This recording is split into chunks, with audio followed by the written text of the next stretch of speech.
আমরা যখন প্লেনে ভ্রমণ করি তখন আমরা চিন্তা করি একটা নির্দিষ্ট সময় পর আমরা আমাদের গন্তব্যস্থলে পৌঁছাবো। কিন্তু যদি এমন হয় যে প্লেনটি আর গন্তব্যস্থলে পৌঁছাতেই পারলো না, তখন ব্যাপারটা কেমন হবে? 4 সেপ্টেম্বর 1954 এর সকালে একটি ফ্লাইট সেন্টিয়াগো 513 এর অদৃশ্য হয়ে যাওয়ার ঘটনাটি এখনও মানুষের কাছে রহস্যময় হয়ে রয়েছে।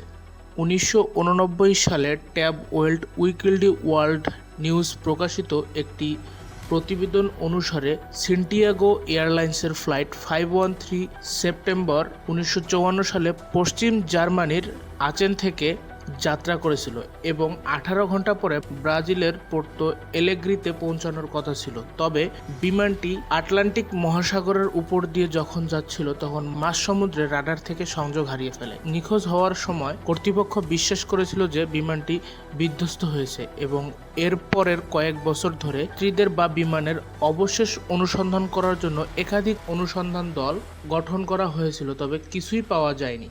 সময় কেটে গেল এবং কয়েক দশক কেটে গেল। সেন্টিয়াগো এয়ারলাইন্সটি নিখোঁজ হওয়ার অভিযোগের মাত্র 2 বছর পর 1956 সালে এই ব্যবসা বন্ধ হয়ে যায় এবং বিমান দুর্ঘটনার প্রাণের একক চিহ্ন খুঁজে না পেয়েও এবং তল্লাশি বন্ধ করে দেওয়া হয়। 3.5 দশক পরে 1989 সালের 12 অক্টোবর ব্রাজিলের পোর্তো এলেগ্রে বিমানবন্দরে একটি অননুমোদিত বিমান এয়ারলাইন্সের চারদিকে ঘুরতে দেখা গেল। বিমান চলাচল নিয়ন্ত্রণকারীরা পাইলটের সাথে যোগাযোগের চেষ্টা করেছিল কিন্তু কোনো সাড়া পায়নি। অবশেষে বিমানটি রানওয়ের কাছাকাছি এসে একটি নিখুঁত অবতরণ করে। এটি একটি সুরক্ষণাবেক্ষণশীল আকারে দেখেছিল বিমানবন্দরের সবাই এবং বিমানের পাইলটকে কন্ট্রোল রুম থেকে বারবার মেসেজ পাঠানো হচ্ছিল কিন্তু কোনো সাড়া পাওয়া যায়নি।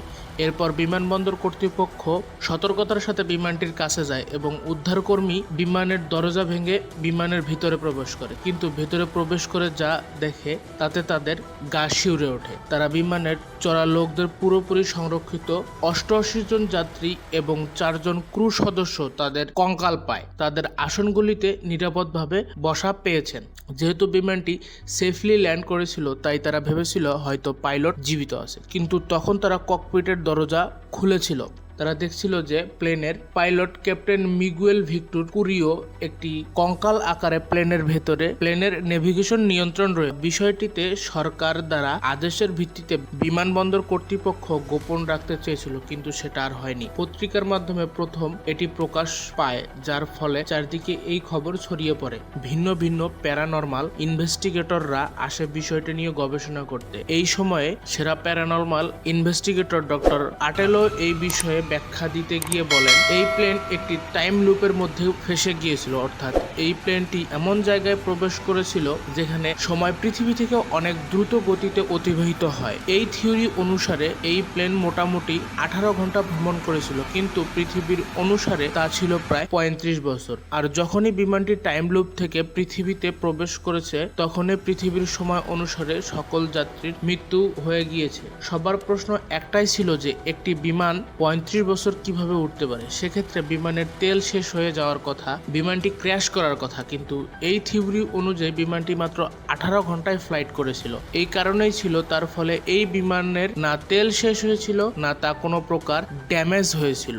যখন ফুয়েল ট্যাঙ্ক পরিষ্কার করা হয়েছিল তখন ফুয়েল ট্যাঙ্ক পুরোপুরি শুকিয়ে গিয়েছিল, অর্থাৎ যখন এই প্লেন টাইম লুপের মধ্যে ছিল তখন সময় তাদের অনুসারেই চলছিল। ফুয়েলে ছিল, অক্সিজেনও ছিল, সব লোক জীবিত ছিল, কিন্তু 35 বছর হিসেবে যখনই বিমানটি পৃথিবীতে প্রবেশ করলো সবকিছু বদলে গেল, কারণ বিমানের পাইলট ও যা টাইম লুপেই মারা যেত, তবে বিমানটি সেফলি ল্যান্ড করতে পারত না। এটি এমন একটি বিষয় যা নিয়ে অনেক রহস্য রয়েছে, যার সমাধান এখন পর্যন্ত পাওয়া যায়নি। তাই কিছু লোক এই বিষয়ে বিশ্বাস করে, আবার কিছু লোক এটিকে মিথ্যা মনে করে। এখন কথা হলো এই ঘটনা কতটা সত্য আর কতটা মিথ্যা তা নিয়ে 6টি ধারণা করা যেতে পারে। 1. 4 সেপ্টেম্বর 1954 সালে একটি ফ্লাইট সেন্টিয়াগো 513 এর মডেলের একটি বিমান জার্মানি থেকে যাত্রা করেছিল। 2.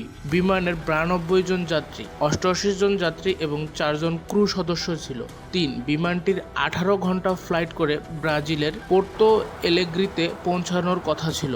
4. এটা সত্য যে বিমানটি যখন আটলান্টিক মহাসাগরের মাঝে পৌঁছেছিল তখন বিমানটির রাডারের সাথে সংযোগ হারিয়ে ফেলেছিল। 5. এটাও চরম সত্য যে বিমানটি 1989 সালের 12 অক্টোবর ব্রাজিলের পোর্তো অ্যালেগ্রা বিমানবন্দরে ল্যান্ড করেছিল। 6. কিন্তু যে পত্রিকায় এই ঘটনাটি প্রকাশিত হয়েছিল সেখানে যাত্রীদের কঙ্কাল পাবার কথা উল্লেখ করা হয়নি, এমনই এই বিষয়ে কোনো ছবি প্রকাশ করা হয়নি।